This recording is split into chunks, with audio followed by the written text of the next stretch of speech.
प्रथम आईएएस। आज का पहला क्वेश्चन, भारत किस देश में दुनिया का पहला तिरुवल्लुवर सांस्कृतिक केंद्र स्थापित करेगा? Malaysia, Sri Lanka, Singapore, Indonesia. 3 से 5 सितंबर के मध्य भारत के प्रधानमंत्री 2 देशों की यात्रा पे गए हुए हैं। चलिए उनकी यात्रा में क्या-क्या समझौते हुए हैं विशेष रूप से देख लेते हैं। प्रधानमंत्री 3 से 5 सितंबर 2024 तक 2 देशों ब्रुनोई और सिंगापुर के दौरे पर थे।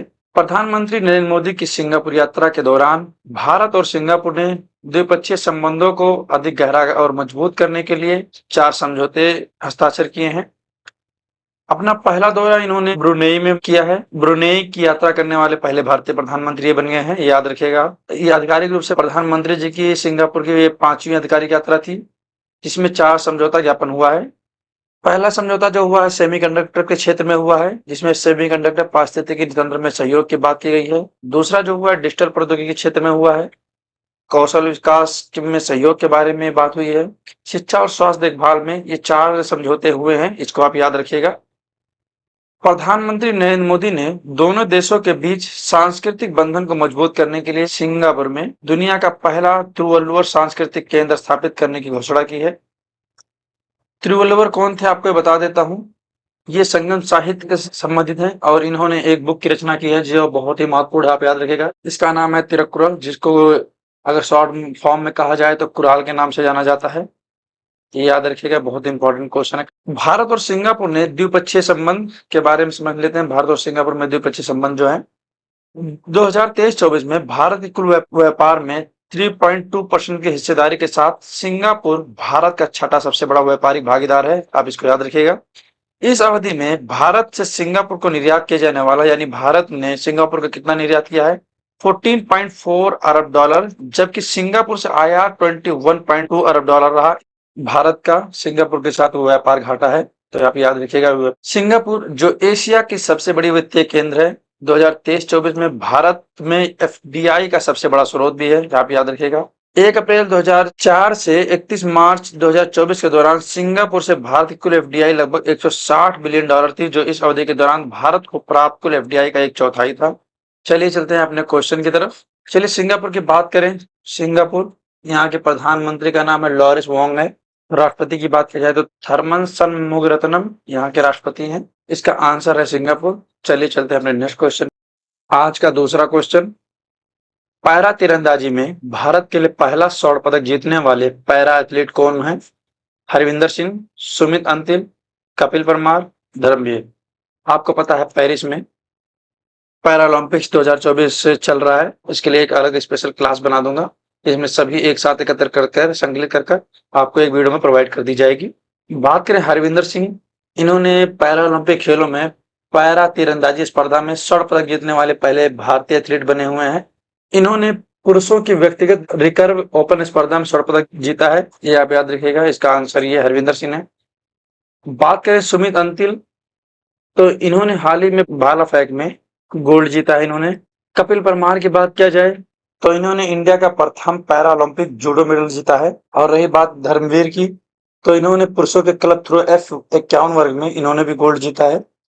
इसका आंसर हरविंदर सिंह है, जिन्होंने स्वर्ण पदक जीतने वाले पैरा एथलीट बने तीरंदाजी में, ये भी याद रखिएगा। चलिए चलते अपने नेक्स्ट क्वेश्चन पर। आज का तीसरा क्वेश्चन, प्रथम अंतरराष्ट्रीय सौर महोत्सव का आयोजन कहां पर किया गया? नई दिल्ली, मुंबई, बेंगलुरु, चेन्नई।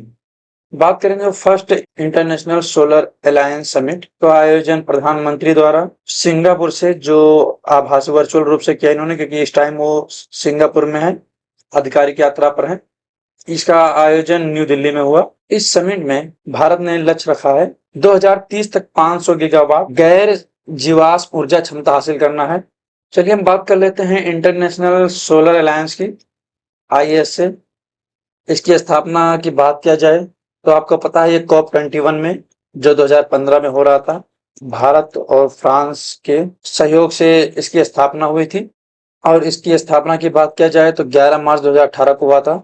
11 मार्च 2018 को हुआ था। और वर्तमान में इसके 100 सदस्य हैं, जिसमें नए सदस्य की बात की जाए 100वां सदस्य कौन सा है? पराग्वे है, ये जो इसका 100वां नंबर का सदस्य बना है।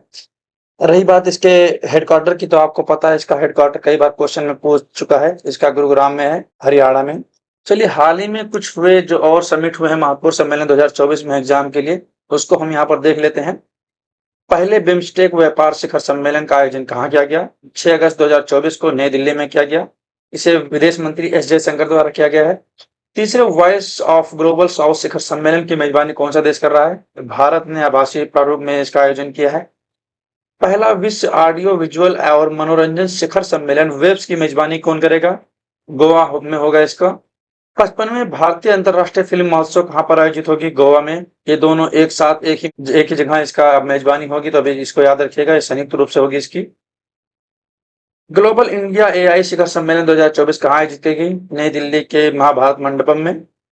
छठी कृत्रिम बुद्धिमत्ता पर वैश्विक साझेदारी जीपीएआई मंत्री स्तरीय परिषद की बैठक कहाँ आयोजित की गई? नई दिल्ली के भारत मंडपम में। भारत 2024 के लिए जीपीआई का प्रमुख अध्यक्ष है, याद रखिएगा। जबकि सर्बिया 2025 जीपीआई का अध्यक्ष होगा, आप याद रखिएगा। जो वर्तमान में है भारत इसका अध्यक्ष है, आने वाले समय में 2025 में सर्बिया इसका अध्यक्ष होगा। जीपीआई 15 जून 2020 को भारत सहित 15 देशों ने शुरू किया था। इसकी बात किया जाए तो 15 जून 2020 को भारत सहित 15 देशों ने शुरू किया था। वर्तमान में इसके 29 सदस्य देश हैं। जीपीआई की सचिवालय की बात किया जाए तो जीपीआई की मेजबानी आर्थिक सहयोग और विकास संगठन ओईसीडी द्वारा पेरिस फ्रांस में अपने ही सचिवालय में की जाती है। मतलब इसका कोई अपना सचिवालय नहीं है, इस ओईसीडी के द्वारा अपने सचिवालय में इसकी की जाती है मेजबानी। तो इसको याद रखिएगा सचिवालय के बारे में। हाल ही में एक मिशन लॉन्च किया गया था एआई के एरिया में, तो आप उसको याद रखिएगा, इंडिया एआई मिशन। इसे केंद्रीय मंत्रिमंडल ने मार्च 2024 में 1.25 बिलियन अमेरिकी डॉलर का परिव्यय के साथ इसकी मंजूरी दी थी। आप इसको याद रखिएगा, बहुत इंपॉर्टेंट क्वेश्चन है सभी। चलिए चलते हैं अपने क्वेश्चन की तरफ। इसका आंसर है नई दिल्ली। चलिए चलते हैं अपने नेक्स्ट क्वेश्चन पर।